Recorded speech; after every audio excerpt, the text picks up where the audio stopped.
এই যে অসুখ বিসুখ আছে ঘরের ভিতরে, মাইয়া জগৎ তো বিয়া শাদী দিছি। ঢাকার শহরের মতো স্থানে মানুষ বিভিন্নভাবে আয় রোজগার করার চেষ্টা করেন। প্রিয় দর্শক, জীবিকার টানে হয়তো অনেকে অনেক রকমের ব্যবসা, অনেক রকমের কাজ বেছে নিয়েছেন। এই 17 বছর।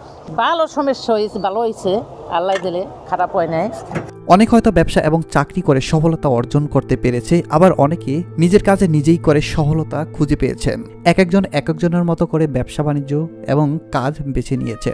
এখন তো ঘরে আমার ফ্যামিলির ভিতরে কেউ নাই, আমি এই একলা মহিলা মানুষ খাটতাছি, আল্লাহ এই দুগো ডাল ভাত খাওয়ায়।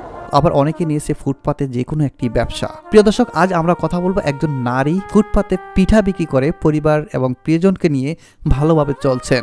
এখন মাইয়ের বাপে তো অসুস্থ, এখন কি করুন, নিজেকে বাধ্যতামূলক আমার রাস্তায় নামতে হয়েছে। এই বোনটি পিঠা বিক্রি করে 2টি মেয়েকে বিয়ে দেন এবং নিজেরও মোটামুটি ভাবে চলতে পারেন। স্বামী অসুস্থ, ছেলে সন্তান নাই, পিঠা বিক্রি করে নিজেকে রুজি রোজগারের ব্যবস্থা করতে হয়। নাহলে তোমার রাস্তায় নামার কোনো প্রয়োজন নাই। এখন যদি আমার একটা ছেলে পান থাকতো, তাই তো আল্লাহ দিলে কইতো যে মা আমার তোমার রাস্তা বাইরে লাগবো না, আমি খাওয়ামো, ডাল ভাত যা খাওয়াই তুমি ঘরে বইয়ে খাইবা, আল্লাহ যা দেয়। এখন আমার তো আর হইয়া নাই, এখন আমার কেরা খাওয়াইব, এমন বান্ধব তো আর কেউ নাই। পরের পোলা আমনে পরে বানা খাওয়াইয়া তো আমার খাওয়াইবেন না, আপনার মা বাপ ভাই বোন আত্মীয় স্বজন আপনি খাওয়াইবেন, আমার বছরে একবার, নিত্যও তো আমার বিপদ দেখবেন না। এই বোনটির একটাই কথা, জামাইয়ের বাড়িতে যদি খাই একবেলা 2 বেলা খেতে পারবো, কিন্তু অতিরিক্ত হলে জামাইও ভালো জানবে না, কারণ তারও তো বাবা মা রয়েছে, কে কার প্রতি কতদিন দেখবে। একমাত্র সন্তান ছাড়া সেটা কি সম্ভব?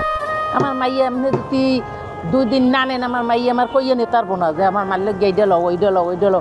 এটা হচ্ছে আপনি রুক্তি ব্যাপার যে আমার মায়েরে খাওয়াই, আমার শাশুড়িও তো প্রাপ্য, তা আমি এই জিনিসটি আমি মনে করে নিয়ে যাই। আমাদের সমাজে নিজের মা বাবার জন্য কিন্তু ছেলেরা বেশি করে, শ্বশুর শাশুড়ি যদি অসহায় হয়ে পড়ে তাদের জন্য কোনো মায়া লাগে না। ঠিক এরকমই একটি ঘটনা ঘটতে পারে, তাই নিজের রুজি রোজগার নিজেই করছেন। সমস্যা তো আছে, এই যে বাংসুর আহে ভাঙ্গে দিয়ে যায় লইয়া যায়, এই সমস্যা হয়, বিভিন্ন ধরনের সমস্যা আছে। ফুটপাতের দোকানদারি তো বোঝেন, মানে চলেন ফেরেন দেখেন কিছু।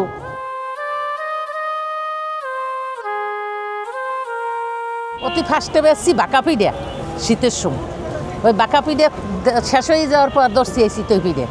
এরা তো মহিলারা দেশ বাড়ি তো সবাই এই বেশি বেশ কম খায়, এইতেই তো একইতেই তো এক একটা ধরতে পারছি, না তো আমরা ধরতে পারতাম না।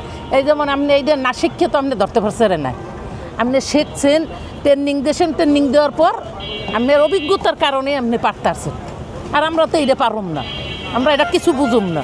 এই যে কইতেছেন আমি কইতেছি, আপনি নিতে আসেন, আমি তো আর কিছু জানি না। হ্যাঁ, অসুস্থ হওয়ার পরে তখন আমি কেমনে চলুন, কেমনি কী করুন, এই কারণে আমি এইটা ধরছি যে একখানে বাসা বাড়িতে কাম করলে তো আমি সংসার টানতে পারুম না, আপনার ঔষধ পানি আমি কেমনে খাওয়াম, আমি মাস শেষ টাকা দিলে তোমার চলবো না। এই টাইমকে কি মানুষের কাম না করে নিজের কাম করুন ভালো। আজকে খারাপ হইবে, কাল ভালো হইবে। ব্যবসা বাণিজ্য আল্লাহ রাতে, কাস্টমার ইয়েছে এই নাই, আজ ভালো হয়েছে কাল খারাপ হইতে পারে, এটা তো কই লইয়া মন খারাপ করে লাভ নাই, এটা স্বাভাবিক সবাইরই হইতে পারে। আর অনেক কাজ এই করছি আমরা, এই তরকারি বেচছি, এরপর আম কাঁঠালের সময় আম কাঁঠাল বেচছি, তরমুজের সময় তরমুজ বেচছি, এই গেন্ডারির সময় গেন্ডারি বেচছে, এই রোজার সিজন আইলে মিঠাই বেশি, চিনি বেশি, কাঁচামরিচ ধনিয়া পাতা বেশি। এখন তো আমি এই যে বেশি, এখন তো হ্যাঁ অসুস্থ হ্যাঁ তো পারে না।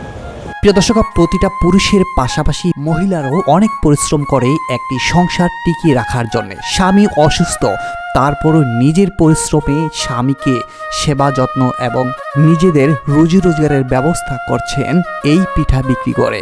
প্রিয় দর্শক, ভিডিওটি যদি ভালো লাগে অবশ্যই লাইক শেয়ার করে দিবেন, কমেন্টে জানিয়ে দিবেন আপনার মতামত, আর এরকম ভিডিও পেতে অবশ্যই চ্যানেলটিকে সাবস্ক্রাইব করে পাশে থাকুন।